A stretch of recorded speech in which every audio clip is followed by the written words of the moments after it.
नमस्कार। चाणक्य नीति के अध्याय 3 के इस शेष भाग में मैं आप सभी का हार्दिक स्वागत करता हूं।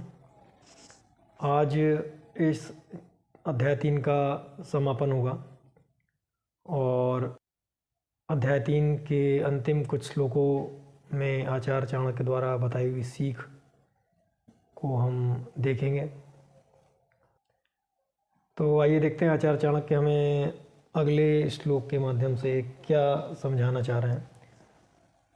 उपसर्गेन्य चक्रे चतुर्भिक्षे च भयावहे असाधु जन संपर्के या पलायेत सा जीवती।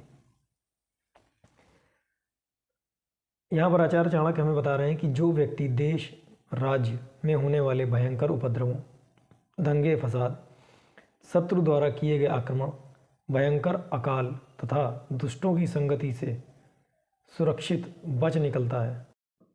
तो इस श्लोक के माध्यम से आचार्य चाणक्य हमें स्पष्ट करना चाहते हैं कि जीवन रक्षा करने हेतु मनुष्य को परिस्थिति के अनुसार स्वयं को परिवर्तित कर लेना चाहिए। मतलब कि अगर आपकी लाइफ डेंजर में है तो आपको उसके बारे में तुरंत सोचना चाहिए और एग्जिट प्लान पर त्वरित रूप से काम करना चाहिए ताकि आप वहाँ से उस सिचुएशन से निकल सकें। इसके आगे चाणक्य हमें अगले श्लोक के माध्यम से बता रहे हैं, धर्मार्थ काम मोक्षाणाम यस्य यैकोपि न विद्यते जन्म जन्मनि मर्त्येषु मरणम तस्य केवलम। अर्थात धर्म, अर्थ, काम और मोक्ष ये चारों जीवन के महत्वपूर्ण अंग कहे गए हैं और आचार्य चाणक्य के अनुसार जो मनुष्य इनमें से किसी एक भी गुणों को नहीं अपनाता उसका जीवन निरर्थक है। इन गुणों से रहित मनुष्य का जीवन मृत्यु तुल्य है, अर्थात वह मृत्यु के लिए जन्म लेता है तथा पुनर्जन्म के लिए ही मृत्यु को प्राप्त होता है। इसलिए मनुष्य को अपना अमूल्य जीवन व्यर्थ के भोग विलासों में नष्ट नहीं करना चाहिए। इसकी अपेक्षा अच्छे गुणों को ग्रहण कर पुण्य प्राप्त करना चाहिए। तो जो जीवन के 4 स्तंभ बताए गए हैं आचार्य चाणक्य ने इस श्लोक के माध्यम से उनको एक्सप्लेन किया है। जो 4 स्तंभ हैं जिन पे हर मनुष्य का आधार टिका हुआ है वो है धर्म। धर्म मतलब कि what is right and what is wrong, और अर्थ मतलब कि अर्थशास्त्र मतलब कि इकोनॉमिक्स, अर्थात मनी रिलेटेड मैटर्स की यहाँ पर बात होती है अर्थ में। काम मतलब कि डिज़ायर्स, जो भी डिज़ायर्स हैं वो सब इसके काम के अम्ब्रेला के अंदर ही आते हैं, फॉल करते हैं।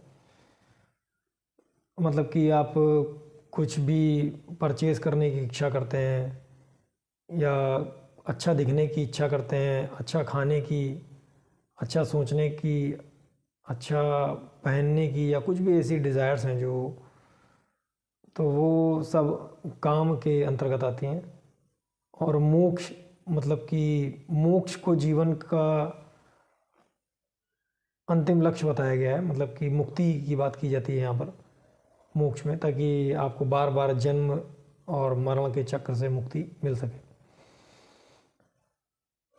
तो आचार्य चाणक्य के हिसाब से सभी गुणों को बैलेंस अप्रोच में यहाँ पर आपको लेना है और अपना अमूल्य जीवन जो है, जो आपको मनुष्य जीवन मिला है, जो कहते हैं कि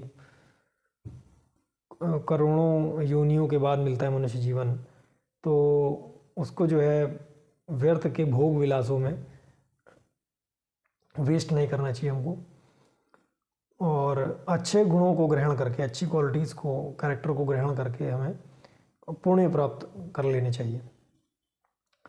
अपने अगले श्लोक में चाणक्य हमें बता रहे हैं, मूर्खा यत्र न पूज्यन्ते धान्यम यत्र सुसज्जितम दंपत्यो कलहो नास्ति तत्र श्री स्वयमागता। तो आचार्य चाणक्य के अनुसार जिस राज्य में मूर्खों को आदर सम्मान नहीं मिलता है जो प्रचुर धन धान्य से परिपूर्ण है, मतलब कि जहाँ पर वेल्थ की कोई कमी नहीं है, और जहाँ पर जो फुलिश टाइप के लोग हैं वहाँ पर उनको रिस्पेक्ट नहीं मिल रही है, और जिस घर में पति पत्नी में परस्पर लड़ाई झगड़े नहीं होते हैं, विवाद नहीं होता है, कोई डिस्प्यूट्स नहीं है, वहाँ साक्षात लक्ष्मी जी का वास होता है। मतलब उस स्थान पर कभी किसी वस्तु का अभाव नहीं होता, मतलब कोई भी कमी नहीं रहती है वहाँ पर। घर के सभी प्राणी सुख और आनंद के साथ जीवन यापन करते हैं। तो आशा करते हैं कि चाणक्य नीति के माध्यम से दी हुई ये सीख आपके लिए उपयोगी साबित हुई होगी। मिलते हैं कुछ नए उपयोगी वीडियोस के साथ, तब तक के लिए धन्यवाद, नमस्कार।